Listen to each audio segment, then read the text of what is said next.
C'est à pas compter que Philippe Duron va venir au pupitre pour... je l'ai vu prendre des notes et écouter attentivement les débats, pour venir donner un peu son sentiment après ces débats et conclure cette matinée d'échange.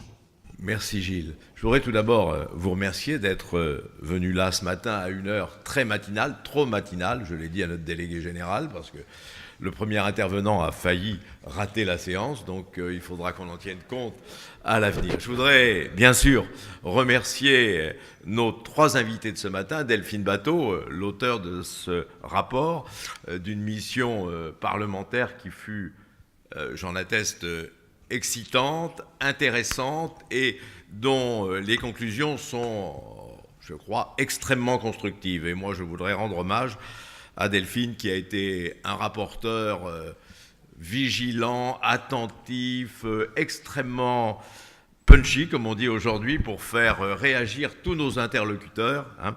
Et puis, enfin, très responsable, parce que, vous le constatez, ça n'est pas un rapport de dénonciation, ça n'est pas un rapport qui vise à mettre au banc de l'opinion publique l'industrie, mais c'est aussi un rapport qui vise à faire avancer à la fois les questions environnementales et les questions économiques et industrielles. Et je crois que c'est en cela que ce rapport restera un rapport important et, je crois, un excellent guide pour les politiques publiques. Alors, cette matinée, elle a été fortement consensuelle.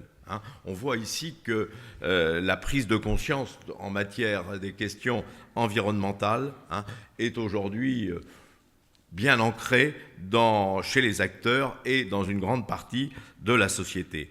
Michel a rappelé la part des transports dans dans les émissions de gaz à effet de serre et dans la pollution. Il a rappelé aussi que si on pouvait progresser par des méthodes incrémentales dans les années qui viennent, il faudra vraisemblablement des ruptures dans nos processus industriels et dans nos usages pour qu'on puisse atteindre le facteur 4 en 2050, comme cela a été envisagé.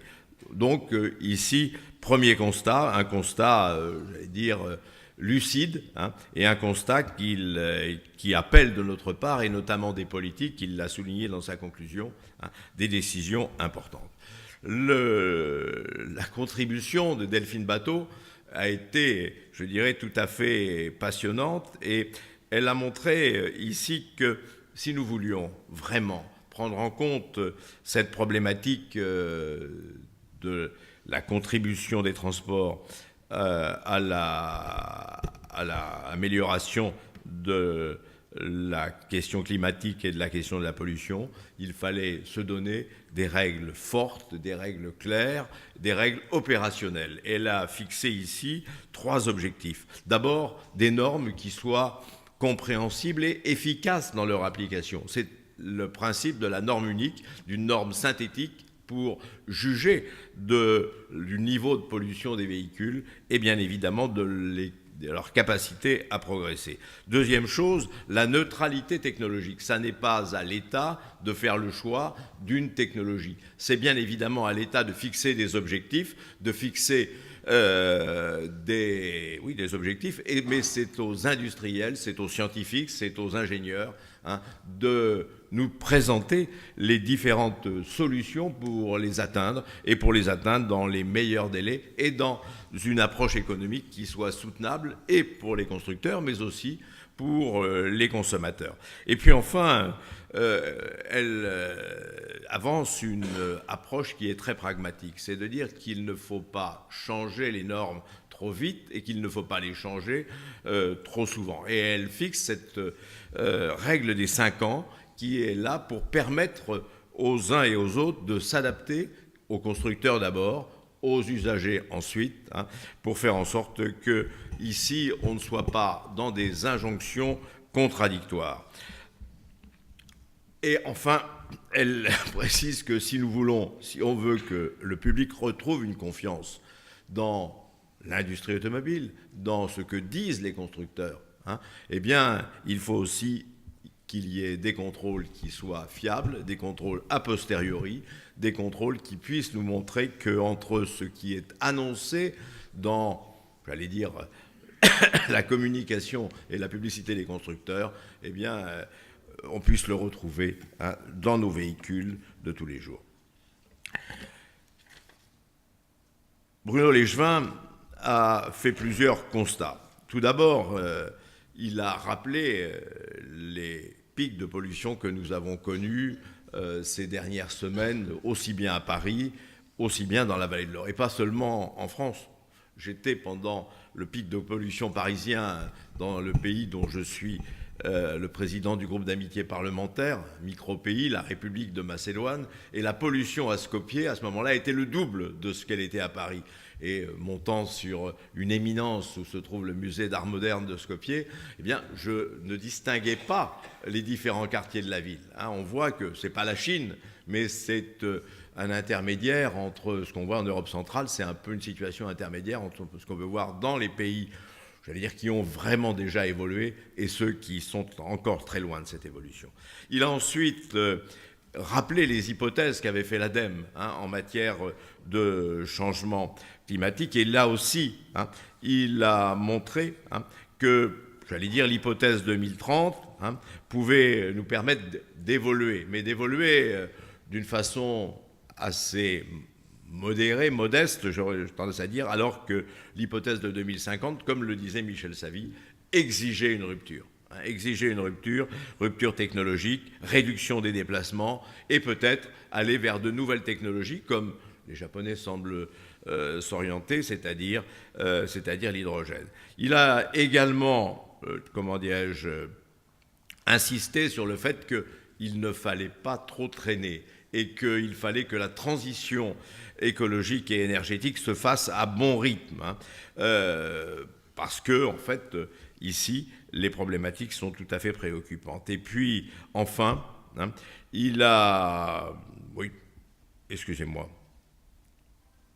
Oui, il a insisté sur le fait qu'il n'y avait pas de transition écologique réussie sans anticipation ni d'accompagnement social. Et ça aussi, Delphine Batho l'avait indiqué, et je crois qu'on est tous convaincus de cela, notamment en raison de la structure du parc automobile, en raison du fait que le parc diesel, c'est surtout le parc qui est nécessaire jusqu'ici aux populations rurales et urbaines et aux populations qui sont souvent les plus modestes. Enfin, Claude Cham a salué le sérieux du rapport Batho.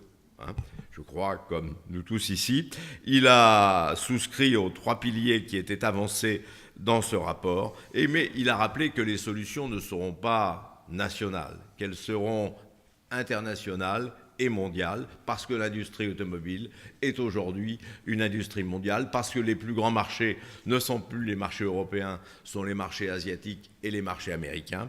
Et il a indiqué ici que ce qu'avait fait aussi Delphine Batho, c'est qu'une grande partie de cette affaire se jouera au niveau des équipementiers, qui eux déjà sont des équipementiers mondiaux, qui fournissent, j'allais dire, la totalité des grands constructeurs. Alors si l'on veut terminer, eh bien, je dirais que pour conclure, moi, ce que j'ai retenu de ce débat, c'est qu'on a besoin de plus d'Europe et d'une Europe plus volontaire. Delphine Batho a insisté sur l'insuffisance des contrôles européens, sur la complaisance européenne vis-à-vis des constructeurs, et cette complaisance, elle se retourne contre eux. On le voit avec le Dieselgate aujourd'hui. Et puis, on a aussi beaucoup insisté sur la question non seulement de l'Europe, mais de la mondialisation. C'est toujours, aujourd'hui, on est dans un monde global, dans une industrie qui s'est globalisée, donc les solutions devront être aussi globales, elles devront être universelles, elles devront s'appliquer à l'ensemble de l'industrie automobile si l'on veut réussir dans ce domaine. Et ce qu'a dit Louis Nègre au début sur la Chine et le dialogue que les sénateurs ont eu avec les responsables chinois, c'était que là aussi où était le cœur, ou plus exactement le réacteur de la pollution, eh bien, les choses avaient tendance à évoluer. Enfin, ce qui peut être aussi un élément d'espoir pour les uns et pour les autres, c'est que ce changement, il aura 2 vertus. La première, c'est que les nouveaux véhicules seront vraisemblablement plus sûrs que les véhicules actuels et qu'on ira vraisemblablement vers une baisse de la mortalité sur la route. Et ça, c'est quelque chose derrière lequel on court depuis maintenant une cinquantaine d'années. Moi, je n'oublie pas qu'enfant, lorsque je regardais le journal télévisé du dimanche soir, la première information, c'était le nombre de morts sur la route. On a déjà beaucoup changé, ça n'est plus l'information majeure, mais cela reste encore tout à fait préoccupant. Et puis le deuxième sujet, c'est celui de la santé. Et Sylvie Nègre a rappelé dans sa conclusion que la question de l'emploi restait majoritaire, la question de la santé est aussi quelque chose d'essentiel. On l'a bien vu au travers des pics de pollution, et on le voit aussi quand on sait que la pollution est le 3e facteur de mortalité en France aujourd'hui, et que bien évidemment, tout cela contribue à nous faire prendre conscience des enjeux, mais aussi à nous encourager à aller plus vite et plus loin dans les solutions. Je vous remercie. Merci Philippe.